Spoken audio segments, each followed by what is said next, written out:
سبحان اللہ. کہا کہ اگر کوئی کسی کے لیے ایک درخت لگاتا ہے اور جتنی مرتبہ لوگ اس کے نیچے سے اس کے سائے میں تھوڑی دیر کے لیے بیٹھیں گے تو اس کا شخص کو اتنا ہی ثواب حاصل ہوگا قیامت تک کے لیے. سبحان. تیسرا میرے مولا فرماتے ہیں تیسرا ثواب اس کا ہے کہ جو مدرسے اور امام بارگاہ تعمیر نہ کرے لیکن صرف ایک اینٹ لگا دے. سبحان اللہ. ایک اینٹ لگا دے، اور اگر وہ ایک اینٹ اس مدرسے یا امام بارگاہ میں نہیں لگا سکتا، مسجد میں نہیں لگا سکتا، تو وہ صرف کسی کے راستے سے پتھر ہٹا دے. آپ یہ دیکھیے چھوٹی چھوٹی باتیں ہیں کہ کہا کہ اس شخص کا نام اعمال قیامت تک کے لیے کھلا رہتا ہے. پھر اس کے بعد چوتھا ثواب جو بتایا گیا وہ چوتھا ثواب کے جو اہل بیت کی شان میں کتاب لکھیں. پھر کہا کہ کتاب تو بہت بڑی چیز ہے کہ ہم اپنے مولا کے لیے یا اپنے اہل بیت کی شان میں کتاب لکھیں. ہر کوئی نہیں لکھ سکتا. کہا کہ جو ایک شعر، ایک قطع، ایک مطلب ان کی صفت ہی مطلب ایک کتاب میں لکھے، تو کہا کہ جب تک اسے پڑھا جاتا رہے گا نا. آپ یہ دیکھیے میں بعض دفعہ جب یہ میں صفت پڑھتی ہوں تو میں سوچتی ہوں میں اور آپ کتنے خوش نصیب ہیں، کتنے خوش نصیب ہیں کہ ہمارا کام ہی ہر وقت لکھنا ہے، ان کی شان لکھنا ہے، ان کے فضائل لکھنا ہے. تو میں یہی سوچتی ہوں، میں نے کہا اللہ تعالیٰ بس ہم لوگوں کو بھی ان لوگوں میں شامل کر دے کہ جن کا نام اعمال قیامت تک لکھا ہے. کوئی ایک شعر ان کی شان میں ایک شعر ہی لکھ دے تو اس کا نام اعمال قیامت تک. پھر اس کے بعد پانچویں چیز جو نیک اولاد چھوڑ جائے. سبحان اللہ. نیک اولاد جب تک کہا کہ جب تک وہ نیک بچے نیک اعمال کرتے رہیں گے اس کا ثواب مرنے والے کو پہنچے گا اور اس کا نام اعمال قیامت تک کے لیے کھلا رہے گا. تو یہ 5 چیزیں یاد رکھیں کہ ایسے مومن اللہ تعالیٰ ہم سب کو بنا دے جن کا یہ 5 صفات جن میں پیدا ہو جائیں. کتنی چھوٹی چیزیں ہیں. پانی پلانا. ہاں پانی پلانا دیکھیے کیا مشکل ہے. اور کسی کے لیے چھوٹا سا درخت لگا دینا اور پھر وہ تناور درخت بن جائے تو لوگ بڑا. دین ہمیں آسانیاں بتا رہا ہے کہ آپ کتنے اچھے سے اپنے اعمالوں کو اچھا کر سکتے ہیں. آپ یہ دیکھیے کہ آپ کو میں نے بہت سارے ایسے لوگ دیکھے کیونکہ ظاہر ہے مجالس پڑھنا. تو ہمارے ایک بقیت اللہ میں ایک صاحب کا انتقال ہو گیا. بڑے مطلب ماشاءاللہ بہت نیک مومن تھے اور انہیں نہ جانے کتنے ان کے پورے گھر کے آگے نا، ان کے گھر کے چاروں کونوں میں نا انہوں نے پانی پلانے کا انتظام کیا ہوا تھا تاکہ جو مزدور جو لوگ گزریں. اللہ تعالیٰ نے ان کو یہ ان کو ثواب عطا کیا کہ آج ان کی قبر جو ہے نا بالکل ایسا لگتا ہے جیسے باغ ہے. ان کے بچوں نے ان کی قبر کے جتنا بھی راستہ ہے اس کو ایک باغیچے کی شکل اختیار کر دی. جب آپ اندر داخل ہوں گے تو آپ سوچیں گے کہ یہ کسی یعنی وہ جو ویران قبرستان تھا ان کے بچوں نے اس کو باغ بنا دیا. سبحان اللہ. یہ نیک اولاد کا بھی ثواب ہے اور یہ ان کی نیکیوں کا ثواب ہے کہ ان کی اولاد آگے ان کے لیے نیک اعمال کرے. بے شک ہے. اچھا اس کے ساتھ ساتھ میں ایک سوال آپ سے یہ کرنا چاہوں گی کہ پہلے کے روزوں میں اور اب کے روزوں میں کیا؟ میں تو آپ کو اپنے زمانے کی بات کر سکتی ہوں. ماشاءاللہ میری اتنی عمر ہو گئی اور آپ یہ دیکھیے کہ جب ہم چھوٹے تھے نا تو اس فرق تو دیکھیں فرق تو ہے فرق تو ہے. آج کے بچے روزہ تو رکھ لیتے ہیں، نماز سے غافل ہیں. بالکل نماز کے لیے اٹھاتے رہو، نماز ایک وقت کی پڑھ رہے ہیں تو دوسرے وقت آپ تصور نہیں کریں گی. میں آپ کو اپنے گھرانے کی مثال دوں گی. تو میرا تو ہمارا تو چھوٹے سے علاقے میں ہمارے ماں باپ رہا کرتے تھے. سیدھے سادے ہمارے ماں باپ تھے اور میاں والی جیسے شہر میں ہمارا قیام تھا. تو جب ہم لوگ چھوٹے تھے تو میں نے اپنے والد کو ہمیشہ عبادات میں بڑی سختی کرتے دیکھا. انہوں نے اپنا سحر کا ٹائم سے ہونے سے پہلے وہ ایک بچے کو، اتنی ماشاءاللہ ان کی اولاد تھی، ایک بچے کو آواز دیتے تھے روزے کے لیے سب کو، جب تک سب بستر سے کھڑے نہیں ہو جاتے تھے اس وقت تک. اس کے بعد مجھے آج تک وہ منظر یاد ہے کہ جب ہم سحری کر لیتے تھے تو اس کے بعد ہم سارے بہن بھائی قرآن حکیم کی تلاوت کرتے تھے. آپ یہ دیکھیے کہ ہمارے گھر سے مجھے احساس ہوتا ہے کم از کم ہمارے گھر سے 14 قرآن ہمارے گھر میں ختم کیے جاتے تھے. ہر بچہ مطلب اپنے جگہ پہ قرآن حکیم کے. اور پھر ہمارے ہاں نماز کی اتنی زیادہ پابندی تھی. میرے والد خود اتنے نمازی، متقی، پرہیزگار، والدہ اتنی. تو آپ دیکھیے کہ اس کا اثر جو ہے نا، اس کا اثر ہمارے بچوں میں، ہم نے پھر اپنے بچوں کو وہی تربیت. میں کراچی میں دیکھتی ہوں لوگ روزوں کو کچھ سمجھتے ہی نہیں. ان کے لیے روزے عام دنوں جیسے ہیں. لیکن میں یہ کہتی ہوں کہ خدا کا شکر ہے کہ ہمارے والدین نے ہماری تربیت کی، عبادات کے معاملے میں، روزے کے معاملے میں، ہر چیز کی انہوں نے ہماری تربیت کی. اس کے بعد ہمیں احساس ہوا تو آپ یہ دیکھیں کہ پھر ہم نے اپنے بچوں کو آگے روزے رکھوائے. یہ سلسلہ چلتا ہی اسی طرح ہے. اسی طرح اس وقت کے روزے اتنے سیدھے سادے ہوتے تھے کہ آپ یہ دیکھیں کہ شدید گرمیوں میں روزے سادہ آپ کی افطاری ہوتی تھی. کوئی آج کل آپ دیکھیں کہ اتنی اہتمام ہونے لگا اہتمام کر لیتے ہیں کہ ہم عبادت کو بھول جاتے ہیں. کام میں آپ کو لگے محسوس نہیں ہوتا ہاں کہ آج کل کے روزوں میں مجھے فرق یہ محسوس ہوتا ہے کہ آج کل ہمیں کھانے کی فکر زیادہ ہو جاتی ہے کہ ہمارے بچے بس ہم اپنے بچوں کے لیے ڈھیروں افطاری بنا لیں. ہاں وہ کہتے ہیں کہ بچوں نے روزہ رکھا رہے بس ہمارے بچے بھوکے ہیں, ہمارے بچے ہے. آپ اہتمام کریں لیکن اس قدر بھی نہیں کہ آپ اپنی عبادت کو بھول جائیں. آپ اپنی عبادت میں نا فرق آنے دیں. بالکل کہ آپ نے جو عبادت کرنی ہے وہ اپنا کریں, اس کے بعد آپ افطاری کی بھی ضرور کریں. کیونکہ یہ بھی میں سوچتی ہوں کہ یہ واحد ایک مہینہ ہے جس میں ہر امیر غریب کے لیے نہیں, یہ تو بالکل بے شک ہے کہ جو لوگ پورے سال کچھ ایسا نہیں کھاتے وہ رمضان کے مہینے میں وہ سب نعمتیں ان کو مل رہی ہوتی ہیں.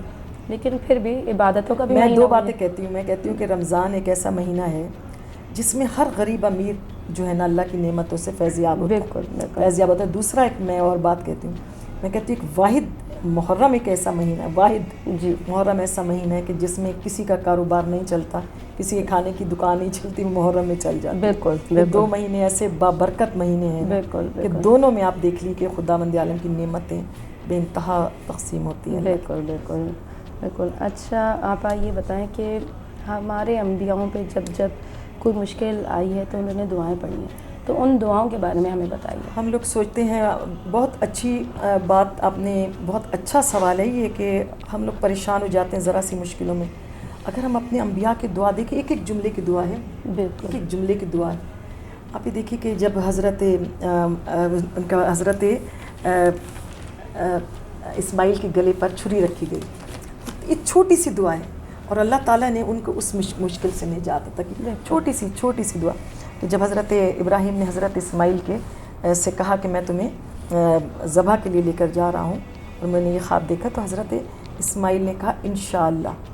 سبحان اللہ. تو یہ چھوٹا جملہ ہے, لیکن اللہ کی نگاہ میں یہ کتنی اہمیت کامل ہے کہ حضرت اسماعیل سے کہتے ہیں انشاءاللہ کی وجہ سے ان کی یہ. پھر اس کے بعد کہا کہ حضرت ابراہیم علیہ السلام, حضرت ابراہیم علیہ السلام کا جملہ کیا ہے مشکل سے نکلنے کے لیے؟ حسبی اللہ. حسبی اللہ. بس یہ ایک جملہ ہے. آپ جب بھی مشکل ہو آپ حسبی اللہ کہیں اور انشاءاللہ کہیں. یہ دیکھیں چھوٹے جملے. پھر اس کے بعد کہا کہ حضرت موسیٰ کے اوپر جب مشکل پڑی تو انہوں نے کیا پڑھا؟